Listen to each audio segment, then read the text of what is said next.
E agora temos uma entrevista com a advogada previdenciária Carla Sanches sobre as principais dúvidas em relação à aposentadoria. Não perca! Quando a gente fala de aposentadoria, revisão de aposentadoria, aposentadoria rural, são tantas as dúvidas, não é mesmo? Quando a gente fala de previdência social como um todo, muitas dúvidas surgem.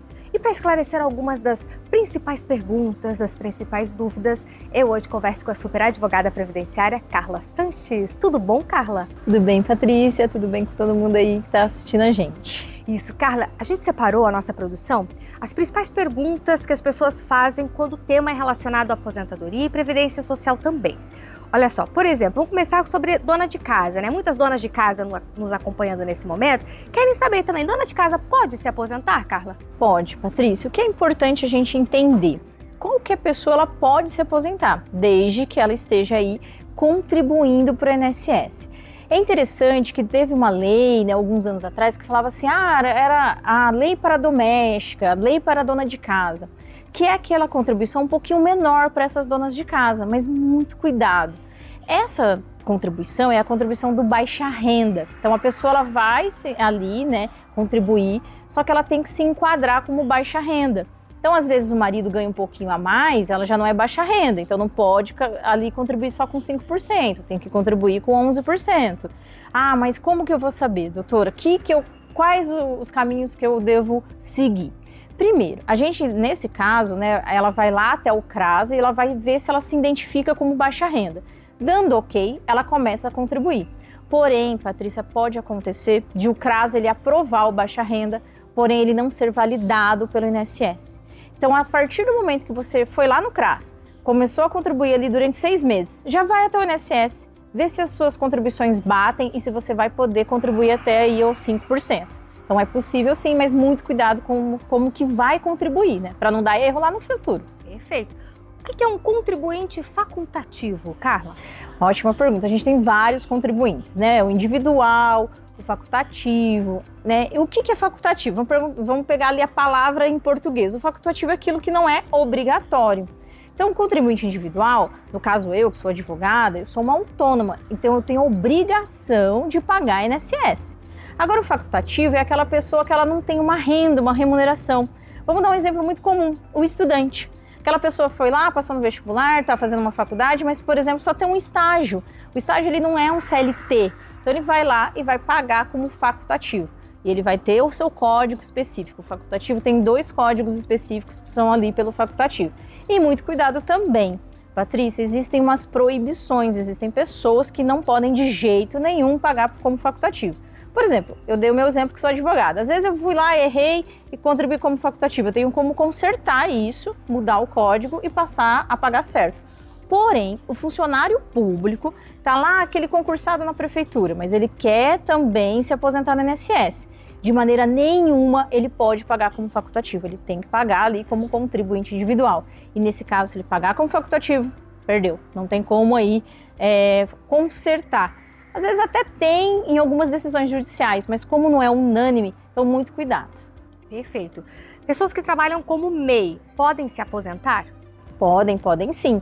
A pessoa que trabalha ali como MEI e contribui como MEI, ela vai se aposentar, mas só com uma aposentadoria por idade. Então não vai se aposentar, no caso do homem só com 65 anos, no caso da mulher só com 62. E também tem direito ao auxílio-doença, né, Patrícia? Às vezes ficou doente, vai ter direito aí ao auxílio-doença sim.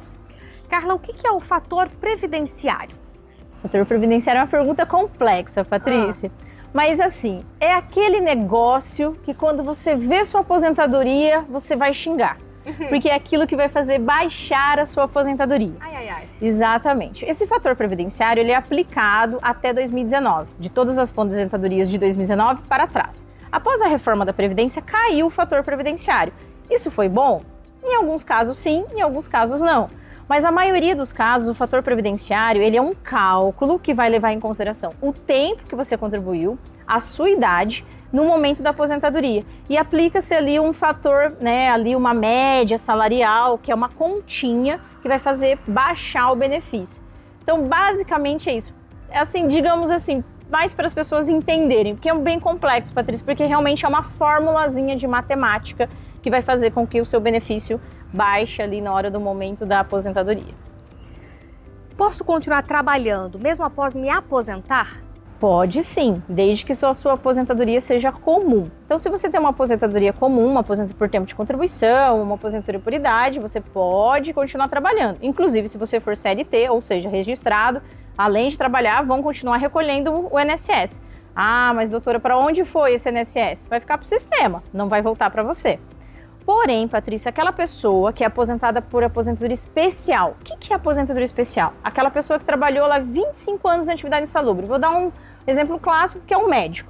Ele lá com 25 anos trabalhou aposentadoria especial. Essa pessoa não pode mais trabalhar, tá? Então ela é impedida por lei de voltar a trabalhar naquela mesma função que a expunha à insalubridade. Então, muito cuidado, porque essa decisão é uma decisão recente. O STF decidiu que quem tem essa aposentadoria, que já é especial por ela estar exposta à insalubridade, não pode trabalhar na mesma função. Então, muitos médicos acontece de não estar mais exercendo a medicina, mas virou ali o administrador da clínica, né? Então, ele não está mais exercendo aquela função. Entendi. Como e quando dar entrada na aposentadoria? Essa é a pergunta de milhões, Patrícia. É isso que todo mundo quer saber.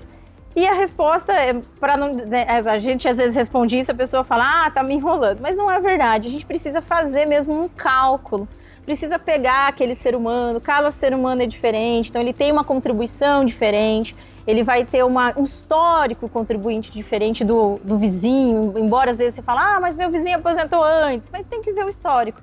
Então, antes de tudo, você precisa ver qual a idade que você tem, procure aí um advogado, né, um profissional da área, ele vai fazer uma simulação para ver qual o momento que você vai se aposentar. Próxima pergunta, posso acumular benefícios? Pode sim. A aposentadoria pode ser acumulada com a pensão por morte. Porém, é muito importante, né? A gente até respondeu, né? Vou continuar trabalhando, sou aposentado e continuei trabalhando. Essa pessoa que é aposentada, que continuou trabalhando, se, por exemplo, ela se machuca, ela não vai receber um auxílio-doença, né? Então, ela não vai acumular esses benefícios. Então, os únicos benefícios acumuláveis são a aposentadoria com a pensão. E caso você seja um servidor público, você pode acumular a sua aposentadoria do Estado, do município, da União, com a sua aposentadoria do INSS. Nunca recolhi. Posso me aposentar? Não pode, né, Patrícia? Infelizmente, o nosso sistema ele é contributivo, né? Então você precisa contribuir. Mas eu tenho aquele meu vizinho que ele é aposentado e ele não recebe ali o salário mínimo. Isso não é uma aposentadoria, isso é o BPC, o benefício assistencial ao idoso ou deficiente. Então é diferente. Então ela comprovou ali o estado de miserabilidade, né? Essa pessoa não tinha condições, então ela provou que ela tem direito a esse benefício, que também só é aos 65 anos. Então a aposentadoria, benefício de auxílio-doença, só é possível se você estiver pagando ali o INSS. Serviço militar conta para tempo de serviço no INSS? Conta sim. Então tem muitos rapazes, né? Agora, recentemente, as mulheres vão poder também, né? Fazer ali trabalhar, né? Vou servir o exército. Mas os rapazes podem sim, esse período que ele serviu o exército, 1 ano, 2 anos, contar para efeito de aposentadoria no INSS. Mas importante, esse não é um período especial, Patrícia. Não vai contar ali aqueles 40% que a gente fala, né? Não vai, ele vai contar limpinho. Fez 3 anos, vai ser 3 anos. A não ser que essa pessoa tenha servido o exército como médico, como dentista, que são atividades especiais. Aí a justiça muda um pouquinho o entendimento. Agora, se for somente um soldado, um sargento ali, vai contar os períodos somente aquilo que ele serviu mesmo.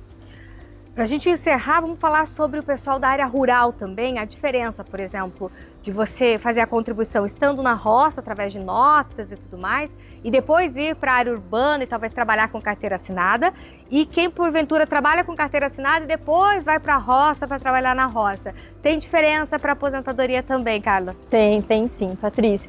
A gente brinca assim, fique onde você está, não fica mudando muito, porque conforme você vai mudando, vai só aumentando o tempo ali para você se aposentar. Então, se você é aquela pessoa que saiu do período rural e está na cidade normalmente, ficou ali, você vai juntar esse rural para uma aposentadoria normal, por tempo de contribuição. Agora, essas idas e vindas para o rural torna aquela pessoa um trabalhador híbrido. Então ele vai provavelmente se aposentar só lá quando ele tiver a idade. No caso do homem, 65 e no caso da mulher, 62.